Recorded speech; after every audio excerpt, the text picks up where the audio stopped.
buenas tardes, mi nombre es Ana Castro y hoy nos convoca un tema interesante que tiene que ver con la economía y en particular con la economía social y solidaria.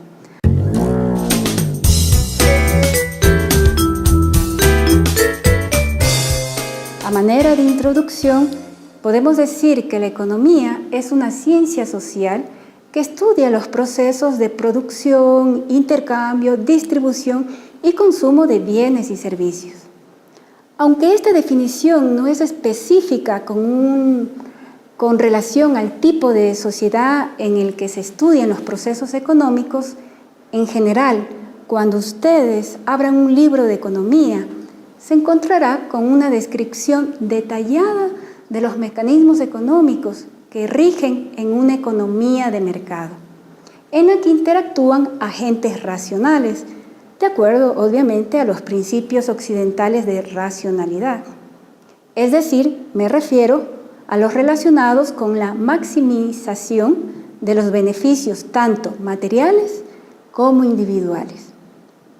Ahora, es importante mencionar que la definición de la economía como una ciencia social también implica considerar a la economía como una disciplina que estudia la conducta de los seres humanos en relación.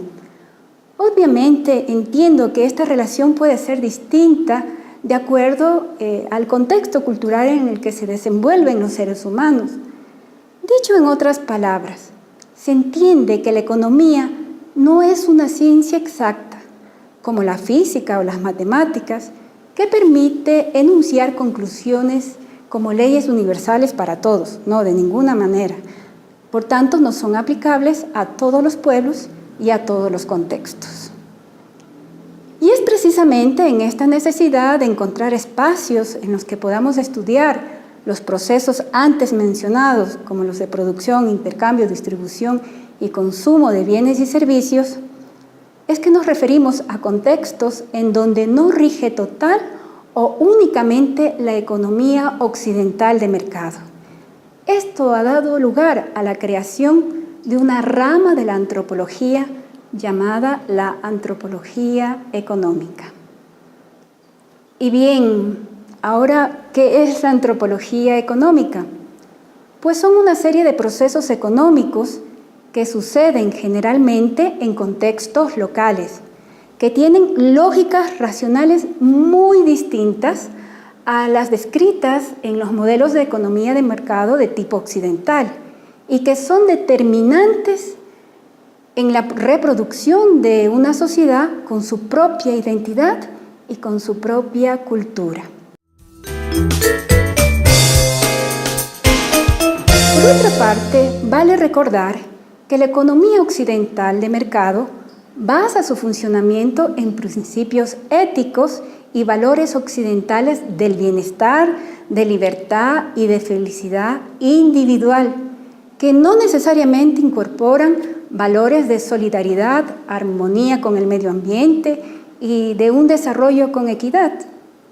Estos valores, es decir, lo que acabo de decir, ¿no? La solidaridad, armonía y equidad, cuando son considerados importantes dentro de una sociedad determinada, pueden dar lugar a la elección de nuevas formas de hacer economía que generalmente se agrupan alrededor de la llamada economía solidaria.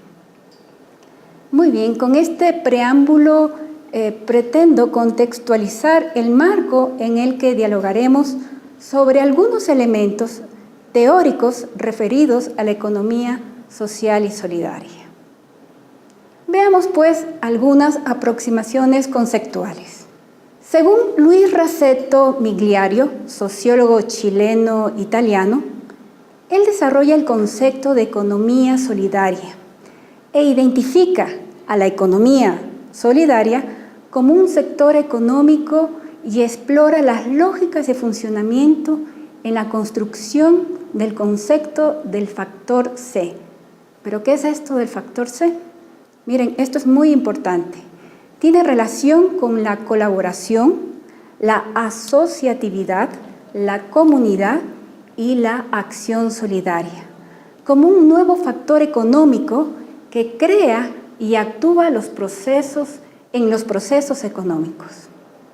En este sentido, los aportes de José Luis Corallo, un economista argentino, pero muy entendido en estos temas, nos plantea que se caracterizan estos enfoques con una asociación a la política pública y a la relación entre el sector privado y público, con un énfasis, eso sí, más explícito hacia una economía social y popular.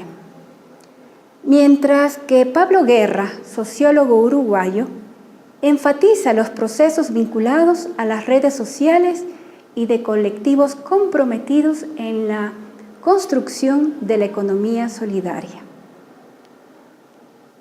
La economía solidaria, en cuanto a concepto, cabe decir que es relativamente nuevo.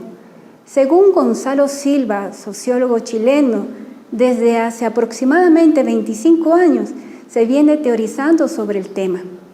Tiempo en el que se reconocen y caracterizan las diversas prácticas, ¿no? Y algunas de estas representan formas para la supervivencia, otras como alternativas de resistencia, otras como forma de subempleo o de precarización laboral, y otras más bien se hallan asociadas a expresiones de tradición cultural o de artesanado que coexisten con la modernidad.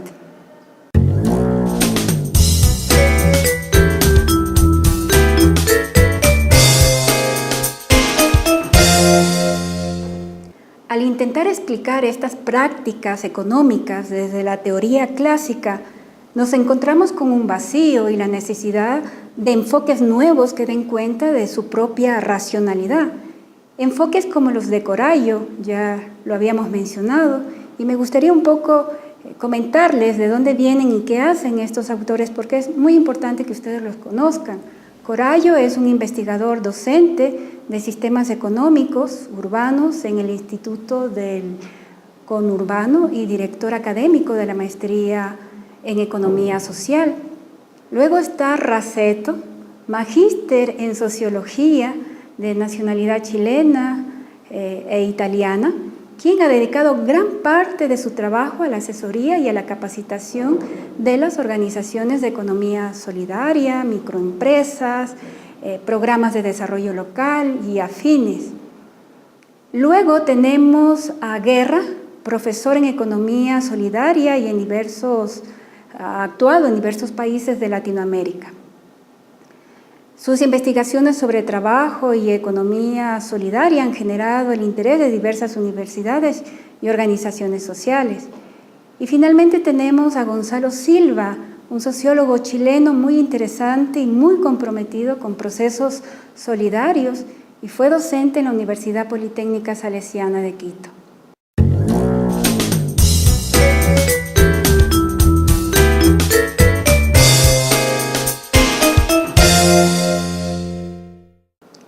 Muy bien, en esta misma línea de análisis encontraremos que la economía solidaria refleja diversas dimensiones en la actividad económica y es necesario observarlas dada la sinergia que se generan entre ellas. Veamos la dimensión política. Tiene relación con los elementos del marco legal e institucional de un territorio, sea este local, regional, nacional, y que determinan de alguna manera las actuaciones sociales y económicas de dicho territorio. Por un lado, considera las formas de gobierno y mecanismos administrativos, y por otro, la participación ciudadana que promueven, gestionan esta otra economía. Luego tenemos la dimensión territorial y ambiental, que implica observar los límites naturales, así como sus ecosistemas y potencialidades del ambiente. Luego está la dimensión económica, que se refiere a todas y cada una de las relaciones económicas que se dan en un territorio y en el que se manifiestan diversos intereses y fuerzas relativas de quienes participan de este proceso económico. Finalmente, tenemos la dimensión cultural.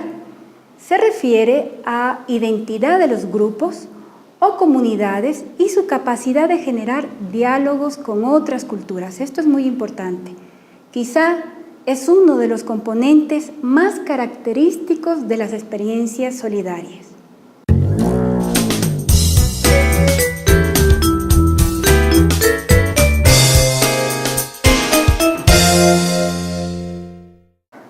Muy bien, ya hemos revisado algunas aproximaciones conceptuales y dimensiones de la economía solidaria. Ahora es necesario revisar qué pasa en el Ecuador respecto de este tema. Si revisamos con detenimiento el uso del término de economía solidaria en la política pública de nuestro país, es reciente. Estamos hablando a raíz de la aprobación de la actual Constitución en el 2008. En años anteriores, como lo manifiesta Verónica Andino, docente universitaria de Quito, se habló preferentemente del modelo cooperativo, desde su aparición en el siglo XIX hasta los años 30. El movimiento cooperativo fue relativamente espontáneo y se concentró en organizaciones de ayuda mutua en Quito y Guayaquil. Otro elemento relevante que es imposible dejar de mencionar es la relación con la economía ancestral indígena. El Ecuador ha sido un país en donde la práctica de economía social y solidaria se han desarrollado ampliamente a lo largo de la historia. Citando nuevamente a Andino, podemos decir que estas prácticas económicas milenarias constituyen una de las expresiones más coherentes de una economía centrada en el sustento ampliado de la vida, no solo de todos, sino del todo. Posiblemente este es uno de los legados de nuestros pueblos ancestrales, que permitió que el paradigma del summa causal, buen vivir, sea adoptado en nuestra nueva Constitución del 2008. Bien, actualmente contamos con una institucionalidad y políticas referidas a la economía solidaria, que para algunos es fundamentalmente para la regulación y control del sector, que tiene como propósito identificar, formalizar y organizar a los actores que intervienen en este tipo de economía. ¿Qué piensan ustedes? Se plantea 6 categorías de organización: el cooperativo, el asociativo, el comunitario, unidades económicas populares, entidades de apoyo y organismos de integración.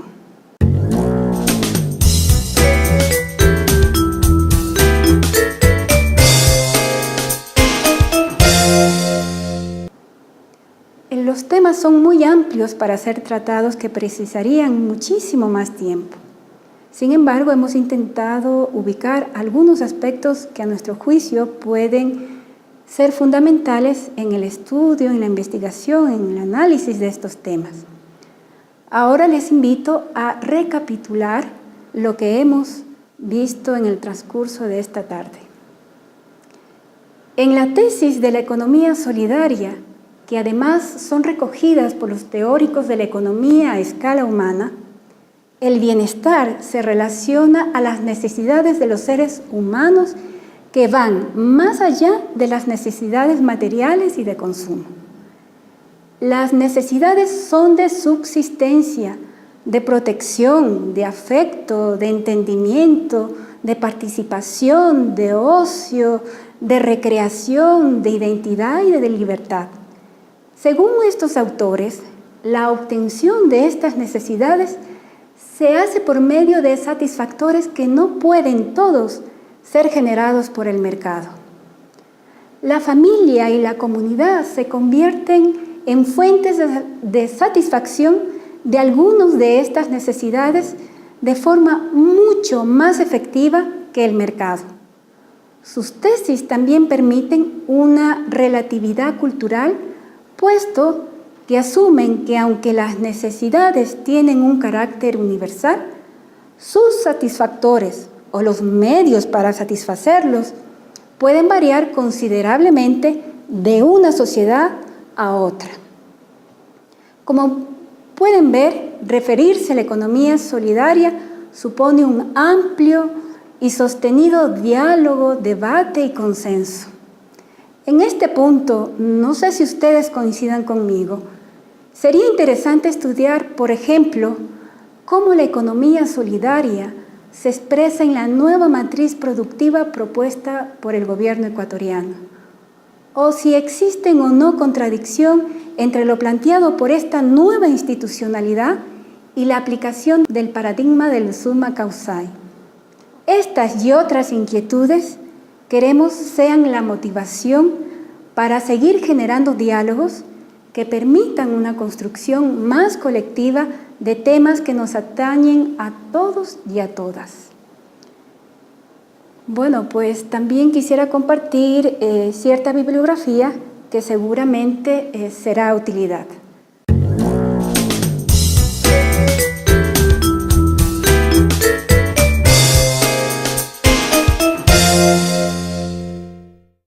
Y finalmente, para concluir, quisiera ubicar un extracto de Por la Revolución Ciudadana, de El viejo topo, de Manuel Monereo, que dice lo siguiente: no hay soluciones fáciles y cualquiera de ellas va a exigir compromiso, organización y movilización social. La condición fundamental para que las y los de abajo influyan y tengan voz es crear un auténtico poder ciudadano. Hay que indignarse, rebelarse y sobre todo luchar. Muchísimas gracias.